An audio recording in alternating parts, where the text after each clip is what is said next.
Okay, it's rap pack to my pulse flat. We keep it real, no false rap. I got 4 cars and they all black. Got 4 bras and they all that. We call that ballin'. Doing this is my calling. Flow is so appalling. My phone. What's going on, internet, and welcome back to Nth-Level Entertainment, the most awesome series, comic book and movie related YouTube channel in South Africa. I am your host, Z the Entertainer, and welcome to episode 10 of my 50 greatest movies ever made review series. Just in case some of you are wondering, those of you who've been following this series, the list of 50 greatest movies ever made that I am using specifically is from IMDb. There are several different publications and websites and so on that have their own lists. The one that I've chosen to follow is IMDb, just for the sake of simplification. And now that everybody knows, I hope that clarifies some confusion. So, the film that I'm going to be reviewing today is Central Station. Central Station is another one of those, yep, you guessed it, foreign language films that I am reviewing today. The third one in a row. Yay! I wish I could say I'm learning a new language, but it's the third language in as many films that I'm listening to. So there's no consistency, there's no learning. I'm getting better at reading subtitles, I can say that much. Anyway, Central Station, the story centers around a lady called Dora, who used to be a teacher and then later retired and became a clerk at one of Rio de Janeiro's central train stations. So what she does is she helps people write letters, illiterate people write letters for extra money to help make ends meet. And over time she's grown very cynical, irritable and all that, mainly because she loses her patience around a lot of the clients that she has, because they can't read, they can't write, they find it difficult to express what it is that they would like her to write for them. And of course, just like someone who's good at driving trying to teach someone else how to drive, it irritates her and it makes her lose her patience and get frustrated and so on and so forth. So that's the point in her life that Dora is at now, until she meets a young boy named Jesus. Jesus comes to Dora along with his mother, asking her to actually write a letter to God, basically begging God to return his father to him because he's never met his father. So Dora of course agrees to do this for a price, but never actually sends the letter. And Jesus keeps coming back time and time again to ask Dora whether he sent the letter or not. So this becomes, a day-to-day back and forth until one day a tragic event happens wherein Jesus' mother is killed. And Dora is now forced to show some more compassion to the child than she has in the past, and eventually embarks on a journey to try and help Jesus find his father.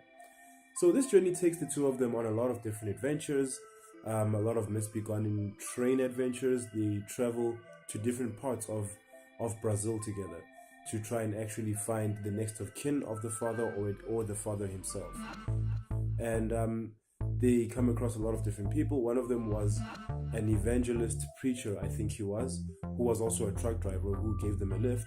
And I think Dora encouraged the man to drink, which caused a fight between her and Jesus of some sort. Eventually the man left and Dora was left with Jesus. And there was a number of incidents during the movie where Dora actually tried to abandon Jesus, but he would keep finding his way back to her son. So the biggest thing about this movie, I would say, well, the theme, I guess, would be one of either family or companionship, and how that can actually change a person. Because now Dora started the movie, or at least let me say, the relationship started as one of, it was sort of adversarial, because Dora didn't want to have Jesus as a burden, and Jesus didn't like the fact that Dora didn't seem to want him around, even though he needed her. So they were mutually dependent on each other, but they also shared some sort of a mutual hatred for each other. But over time, this grew to mutual respect and eventually love, because she found that she actually spent some of her happiest moments with Jesus, and Jesus sort of found a kind of mother figure in her. Now, this carried on until the very end of the movie, where Dora realized that she actually had to eventually let Jesus go, and she left him with his uncle, and wrote him a letter telling him that she believes he will one day find his father, but she had to let him go because she was afraid that she would one day not be able to let him go. So I would say that was the biggest point of character development for this film. I'm not sure I can say the same for Jesus, except for the fact that he lost parents, but he did find another member of his family through his adventurous journey with Dora. That's about the extent of the character development I could see for Jesus specifically. But where Dora's concerned, I would say her development was a lot more significant, because she started off the movie as someone who was just basically tired of the world. She no longer saw any reason for joy or happiness in her life. There was no longer any challenge, no longer any forward movement. She was a retired teacher in the twilight of her life, and she was stuck in this dead-end job at a train station.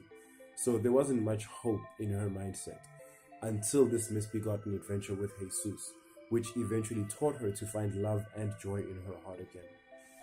So that was my biggest takeaway from this movie. Even though it was a foreign language film, which once again made it difficult for me to follow, I did find reasons to enjoy it, and I do see why it holds its place among the 50 greatest movies ever made. Apparently, upon doing a little bit more research on the film, I find out that apparently it won some awards in the Berlin Film Festival. So that's one of the accolades that actually puts it up there amongst the films that we know today. So my personal rating of this film would be an 8 out of 10. Again, it only loses points because it's not one of the film genres that I'm used to, and I feel like a 10 out of 10 would be unrealistic, especially on a movie that I can't really even understand. But my rating for it is an 8 out of 10. I was moved by the movie, despite the fact that it was a foreign language film. The actress did a great job, especially Jesus. I'm not sure how old he was during the filming of this film, but he was very convincing in his emoting and the different circumstances that he would find himself in opposite Dora's actress. And his acting choices were quite dynamic and mature as well. I was very impressed. So yeah, that's it for my review. If you've seen this film, let me know in the comment section down below what you thought of it. If you enjoyed this video, please click on the thumbs up icon and leave us a like. If you'd like to see more from Nth-Level Entertainment, please click subscribe.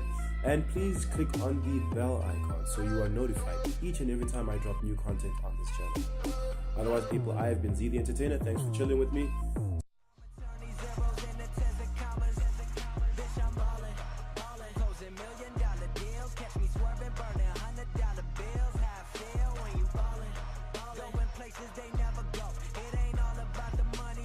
Hey guys, thanks a lot. If you want to see some more from us, click here or click here.